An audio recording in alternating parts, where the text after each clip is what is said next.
এই শীতে যদি সন্ধ্যায় এক বাটি গরম স্যুপ খাওয়া যায়, তা যদি হয় থাই স্যুপ, তাহলে ব্যাপারটা কেমন হয়। তাই আজকে আমি বানিয়ে নিলাম থাই স্যুপ, যার জন্য আমার লাগছে হচ্ছে চিংড়ি মাছ, এটা আমি পুরোটুকু খোসা ছাড়িয়ে নিয়েছি, আর হচ্ছে মুরগির মাংস হাড় ছাড়া। তো আমি দিয়ে দিচ্ছি হচ্ছে নর্মাল আদা, সাথে দিব হচ্ছে থাই আদা, সাথে দিব হচ্ছে একটা হাঁসের ডিম। আপনারা হচ্ছে চাইলে 2টা হাঁসের ডিমের কুসুম দিতে পারেন। সাথে দিয়ে দিলাম হচ্ছে যেটা মেন ইনগ্রিডিয়েন্টস, সেটা হচ্ছে থাই পাতা।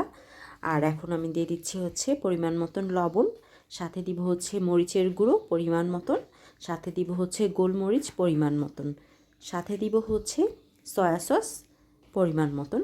আপনারা আপনাদের পরিমাণ মতন দিয়ে দিবেন। আর সাথে দিব হচ্ছে আমি লেবুর রস, সাথে আপনারা ভিনেগারও দিতে পারেন, আমি লেবুর রস দিয়ে নিচ্ছি।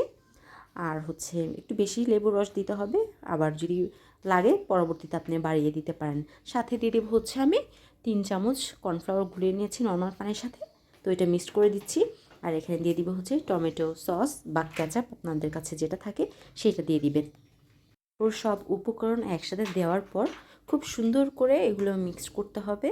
মিক্স করার সময় কিন্তু খুব সুন্দর সুগন্ধ আসবে, একটা থাই পাতার যে সুগন্ধটা আছে সেটা আসবে। তো এই যে মিক্সড করার পর এই কালারটা হয়েছে।